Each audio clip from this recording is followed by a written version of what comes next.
성도님들 반갑습니다. 3월 2일 수요일 말씀 묵상입니다. 오늘 묵상 본문은 레위기 2장 1절에서 16절 말씀입니다. 어제 레위기 1장은 번제에 관한 말씀이었습니다. 번제의 의미가 무엇이라 했습니까? 온전한 헌신과 순종이라 했습니다. 로마서 12장 1절 말씀처럼 우리 자신을 하나님께서 기뻐하시는 산 번제물로 드려야 할 것입니다. 오늘 레위기 2장은 소제에 관하여 말씀하고 있습니다. 성경 본문은 성도님들께서 각자 꼭 읽으시고 저는 여러분들과 본문의 내용을 중심으로 소제를 드리는 방법과 소제의 특징 그리고 소제의 의미와 우리에게 어떻게 적용할 수 있는지를 살펴보겠습니다. 소제라는 단어는 히브리어로 민하입니다. 민하는 선물을 의미한다 합니다. 그것도 귀중하고 값진 선물을 의미합니다. 고대시대 종주국에 바치는 곡물도 민하라고 불렀다 합니다. 먼저 소제를 드리는 방법에 대해 살펴봅시다. 소제는 곡식으로 드리는 제사입니다. 다른 제사들은 동물을 제물로 드리지만 소제는 곡식을 제물로 사용합니다. 주로 밀가루를 사용했습니다. 오늘 본문은 소제를 드리는 방법을 세 가지로 소개하고 있습니다. 첫째로는 곡식을 요리하지 않고 고운 가루로 드리는 방법입니다. 이 방법으로 소제를 드릴 때는 고운 가루에 기름과 유향을 섞어 제단에서 불태웠습니다. 둘째로는 곡식을 요리해서 드리는 방법입니다. 여기에는 화덕에 굽거나 철판에 붙이거나 냄비에 튀기는 방법이 있습니다. 이때는 소제 곡식에 기름은 발랐지만 유향은 섞지 않았습니다. 당시에 유향이 비싼 재료였기에 아마도 가난한 자들을 위하여 제정하신 제사 방법이라고 학자들은 주장하기도 합니다. 셋째로는 첫 열매 곡식을 볶고 찧어서 드리는 방법입니다. 이때는 기름과 유향을 더해서 소제로 제단에서 불살랐습니다.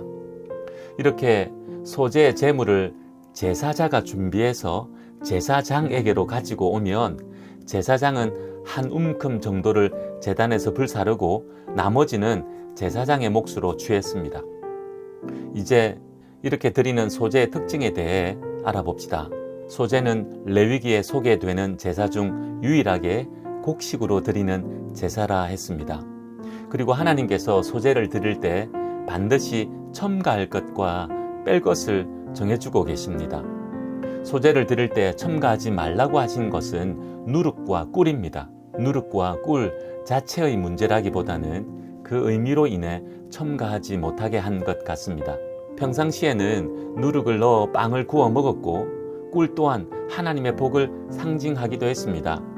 하지만 소제를 말씀하시면서는 누룩을 죄를 부풀게 하는 죄 상징으로 이해하여 첨가하지 말게 했습니다. 누룩은 우리가 죄를 짓도록 만드는 잘못된 가르침과 사상을 의미하기도 합니다. 예수님께서는 마태복음 16장 11절에서 바리새인과 사두개인들의 누룩을 주의하라 하셨습니다. 그들의 교훈과 잘못된 가르침을 주의하라는 것이었습니다.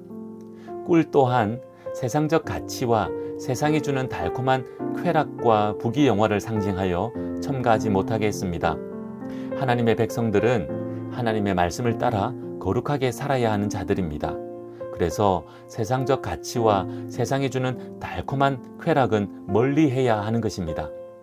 이제 소제를 드릴 때 첨가해야 하는 것이 있습니다. 그것은 바로 기름과 유향과 소금입니다. 기름은 소제를 드리는 다양한 방법 모두에 사용되었습니다. 소제의 제물에 붓기도 하고 썩기도 하고 바르기도 했습니다. 소제에 사용되는 기름은 성령님을 상징하기도 하고 성령님께서 주시는 기쁨을 상징하기도 합니다. 그래서 소제에 기름을 넣는 것처럼 성도들은 거룩한 삶을 위해 성령님의 함께 하심이 필요하다는 것입니다. 그리고 소제에는 유향을 첨가해야 합니다. 유향을 태우면 연기와 함께 향기로운 냄새가 납니다.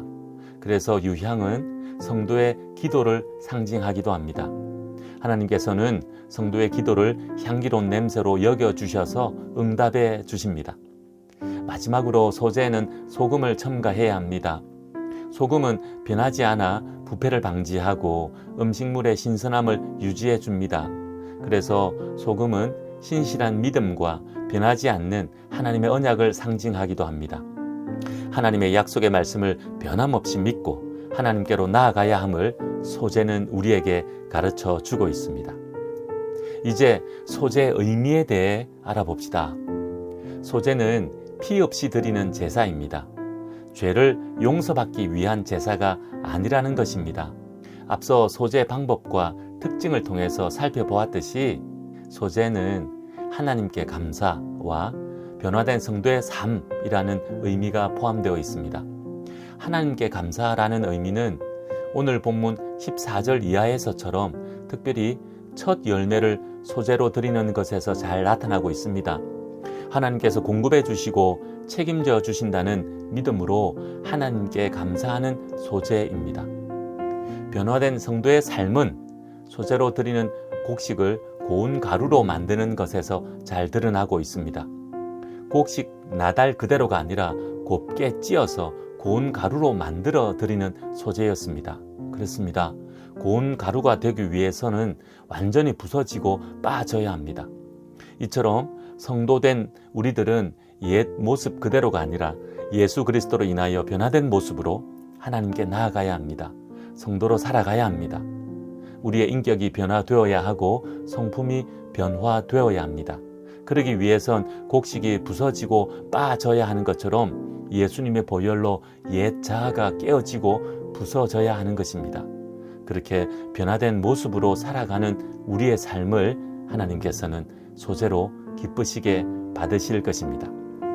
이제 오늘 살펴본 소재에 관한 말씀을 정리해 봅시다. 소재는 유일하게 곡식으로 드리는 제사라 했습니다.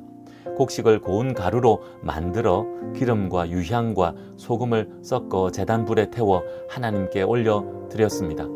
이때 누룩과 꿀은 썩지 않았습니다. 이렇게 할 때 하나님께서는 소재를 향기로운 냄새로 받아 주셨습니다. 이러한 소재의 영적 의미는 성도의 변화된 삶으로 하나님께 감사드리는 것이다 했습니다.